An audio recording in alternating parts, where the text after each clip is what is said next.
Oke, kali ini saya ada gadget HP yang baru saya beli, yaitu Xiaomi 14 Ultra. Alasan saya kenapa saya beli ini HP ya karena kegoda sama kameranya ya. Sumpah keren banget sih nih kameranya. Saya emang suka fotografi. Dulu sempet punya kamera DSLR pas zaman HP belum sebagus sekarang ya. Dan ribet sih bawa banyak-banyak kayak misalnya lensa dan dimasukin ke tas backpack gitu ya, ribet.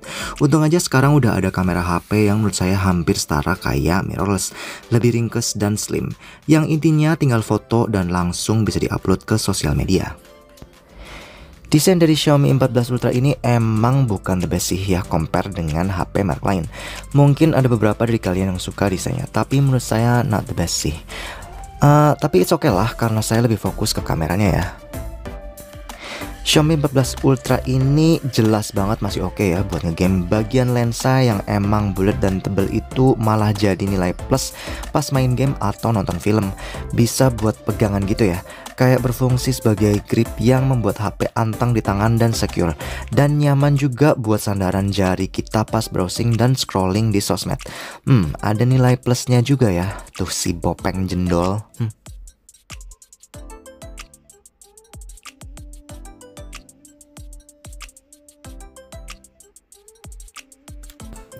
Kamera Xiaomi 14 Ultra ini emang kolaborasi sama Leica yang emang udah well known di jagat perfotoan ya. Sudah bersensor 1 inci dan memiliki aperture yang bisa diset dari bukaan 1,63 dan ke max bukaan 4 aja sih. Mending sih tapi daripada HP-HP lain yang mostly cuman fix ya. Tapi bukaan yang bisa diatur ini cuman ada di main lensnya aja, yaitu yang 1 kali. Dan yang ketiga lensa lainnya memiliki lensa fix, yaitu yang 0,5 kali ber f1,8, yang 3,2 kali ber f1,8 juga, dan yang 5 kali zoom ber f2,5. Memang ada pilihan 2 kali zoom yang intinya masih pakai main kamera sih. Jadi kayak digital crop yang kata mereka tanpa mengurangi kualitas foto. Maybe dikit sih, dikit banget. Dan semua lensa bisa diset ke 50 megapiksel ya. Mantap kan? Oke, saya akan kasih kalian tour menu kameranya ya. Pasti ada yang kepo kan? Mari kita tour biar kalian tahu sebelum saya kasih lihat hasil kameranya. Oke, di sini saya akan kasih tour dikit ya di bagian kameranya. Oke, di sini saya pilih yang foto dulu. Itu bisa zoomnya di sebelah kanan ya, 0,5, 1 kali, 2 kali yang intinya crop dari 1 kali, 3,2 sama 5 kali. Terus di bawahnya ada untuk mengatur exposure value. Terus oke, kita set ke 0 aja. Terus di sebelah kiri ada ini yang orang lari, motion capture. Saya zooming buat ini ya, buat nangkep yang cepet-cepet. Terus di bawahnya ada flash. Terus di sini ada untuk Google Search yang atasnya orang lari itu, yang jadi untuk mencari foto apa nanti di foto terus bisa dicari ke Google kayak Google Image gitulah. Terus ada HDR mode, terus ada Leica Vibrant sama Authentic, dan usually saya pindah-pindah sih antara Leica Vibrant dan Authentic. Keduanya memiliki ciri masing-masing ya. Terus kita buka ke sini, ada setting yang terlalu banyak untuk dibahas. Terus ada pilihan di grid, voice shutter yang kalau misalnya nanti bilang take foto gitu-gitulah. Terus assist cam aperture ini bisa dipilih dari 1,63 sampai 4. Ada timer, ada time burst, terus aspect ratio. Terus ini untuk makro, jadi lebih deket. Terus ada tilt shift, itu kayak yang di Instagram ya tuh. Terus ada flash, ada AI, ada motion tracking sama watermark. Oke, terus portrait ini yang sering saya pakai ya. Terus ada document, ini untuk scan dokumen. Terus ada more. Sebelum more, mari ke video. Video ini saya ada settingannya dari resolusi dari 720p, 1080, 4K sama 8K. Tapi kita nggak pernah pakai yang 1080 sama 720 lagi ya. Yang 4K itu framenya ada di 24 sampai 120, jadi bagus nih buat slow-mo. Terus misal kalau yang 8K pilihannya cuman di 24 fps sama 30 fps. kita balik lagi ke yang 4K. Terus di situ ada aperture-nya juga bisa disetting karena ini pakai main lens ya. Kalau yang nggak main lens pasti cuman fix 1,8 sama 2,5. Terus ada aspect ratio, source tracking. Terus kita mari ke movie. Ini movie tuh kayak cinematic mode di iPhone ya. Nanti di sini ada pilihan bokehnya, jadiin yang f1.0, tapi ini kayaknya digital sih. Terus sampai ke 16. Sayang sekali cuman maksimal 1080p ya resolusinya. Makanya di Samsung ini nggak ada pilihannya tuh. Oke, terus yang sering saya pakai juga ini yang Pro. Ini kadang-kadang biasanya saya lebih pakai ini untuk ambil foto. Ini di Pro-nya tuh bagusnya bisa di setiap lensa, bagus. Dan di Pro mode-nya video juga, yang intinya bisa di setting semau kita ya. Ada ISO, terus aperture-nya ini pakai main lens ya. Untuk Pro-nya itu ada dua pilihan, yaitu kamera dan video yang bisa di set tiap lensa manual. Mantap sekali, keren. Dan F-nya ini buat focusing. Biasanya pasti saya akan setting ke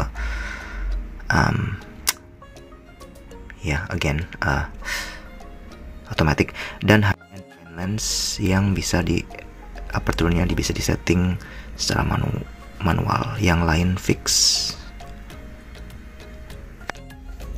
Oke, lalu kita menuju ke more. Lah di situ ada panorama, udah kalian pasti udah tahu ya. Ada time lapse, ada fast shot 50 megapiksel yang tadi itu, slow motion, supermoon, night, short film, long exposure, director mode yang mostly jarang saya pakai, percayalah. Mungkin panorama sih yang saya pakai, dan night mode, dan mungkin supermoon dan slow mo yang saya pakai sih. Yang lainnya belum tahu artinya apa sih, nanti di video kedepannya kali ya. Tapi yang jelas pasti jangan dipakai sih. Oke, saya akan buat video eksperimen di sini. Apakah saya bisa menangkap ini ya, air mancur ini ya, kayak nge-freeze gitu apa nggak pakai kamera ini. Dan saya akan setting ke yang Pro.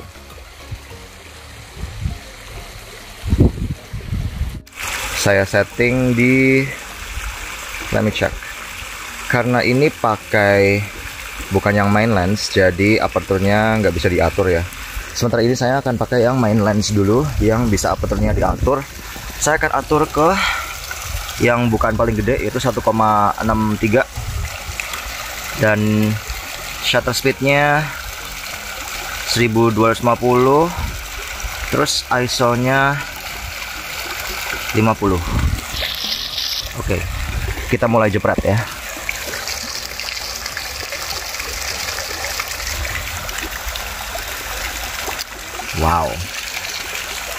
Wow, keren nggak? Oke, ini kayaknya kurang deket ya. Sekarang kita pakai yang telelens yang 3,2. Nah, ini lumayan nih. Kayaknya saya harus gedein shutter speednya ya, 1600. Oke, make sure nggak blur. Saya fokusin bentar. Klik. Keren. Tuh. Keren ya, keren. Oke, sekarang pakai yang 5 kali ya. Jadi lebih deket. Tapi saya harus mundur dikit. Ini aperture-nya fix ya di 2,5. Mungkin ISO-nya saya akan tinggiin lagi supaya nggak begitu gelap, dan supaya 200 deh.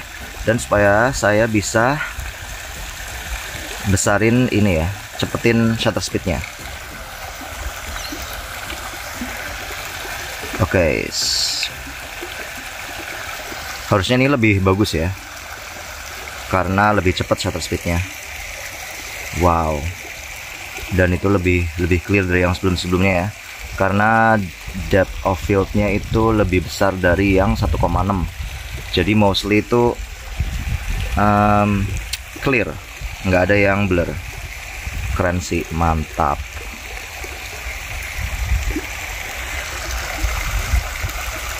Dan mungkin coba pakai yang ultra wide. tapi oke lah, cobalah. Oke, saya turunin ISO-nya dan harus deket ya.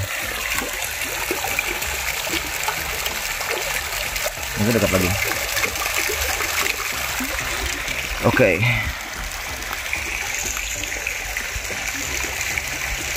Kurang ini ya, karena wide lens, jadinya nggak ada bokehnya.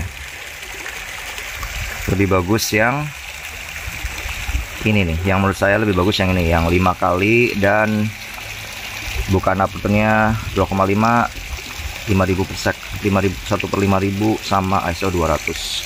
Walaupun ISO-nya 200 masih oke ya, nggak ada noise ya. Mantap.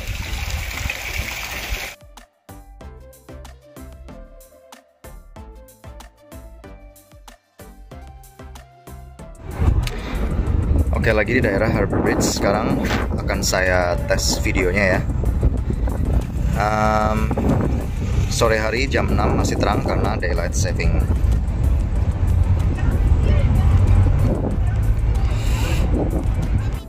Oke, record. Sekarang kita mau tes zoomnya. Mulai dari 0,5 dulu ya. Oke. Ini 0,5 dan ini juga kualitas dari videonya Xiaomi 14 Ultra. Ke 1, 2, 3,2, lalu 5. Dan setelah 5 itu digital ya.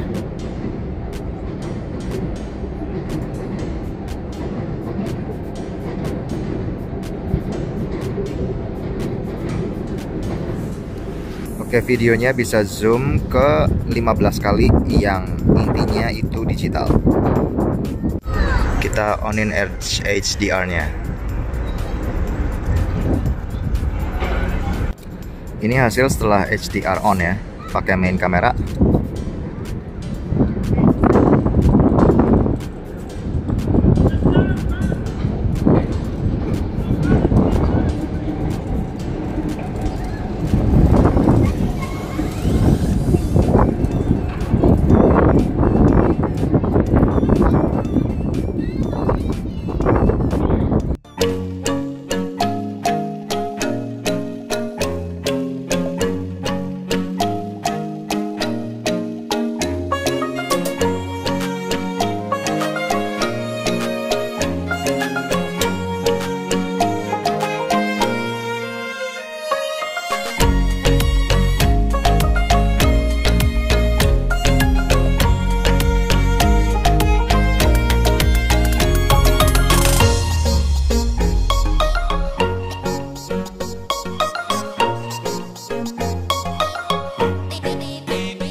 Oke, mari kita ngomongin kelebihan dan kekurangan. Yang pertama, kelebihan dulu ya.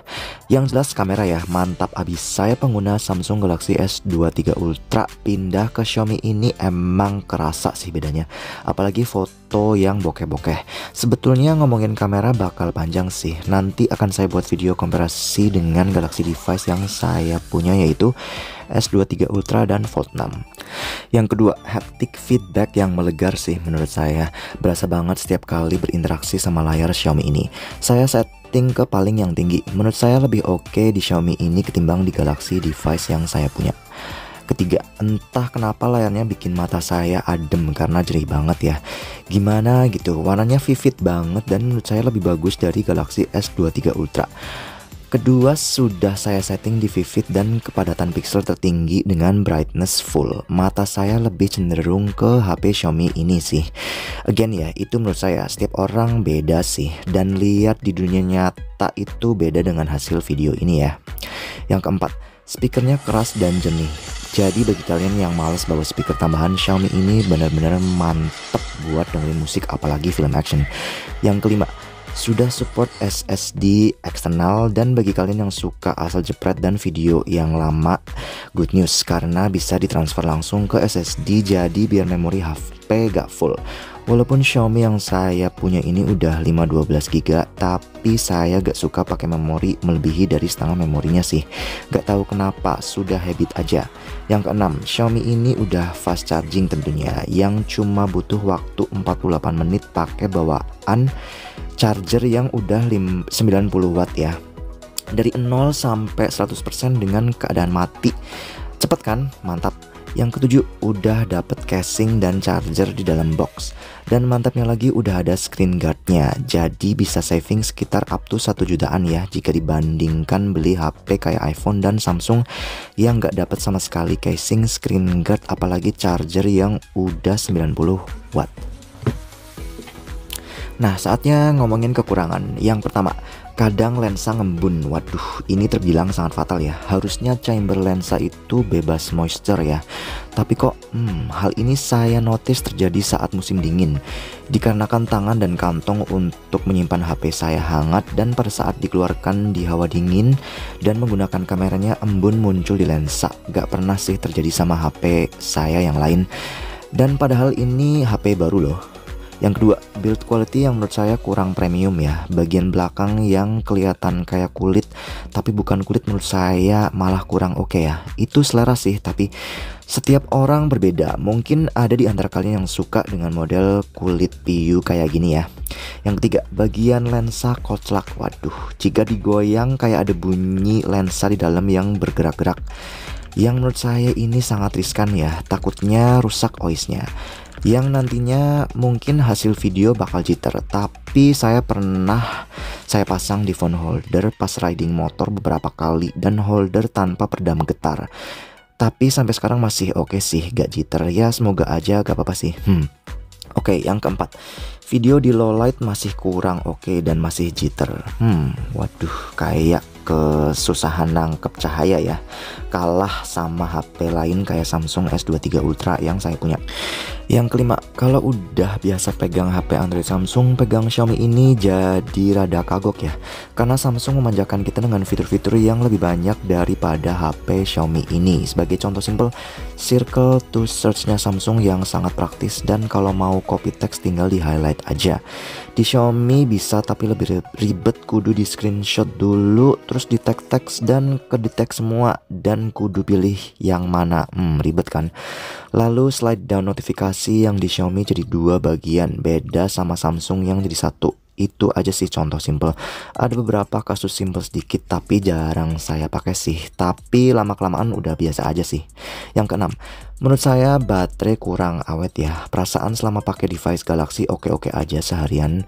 Penggunaan aktif browsing sosial media, foto-foto, dan lain-lain. Mungkin karena Xiaomi ini mainan baru aja ya, jadi sering banget sih pakai fiturnya, terutama jepret-jepret di kameranya.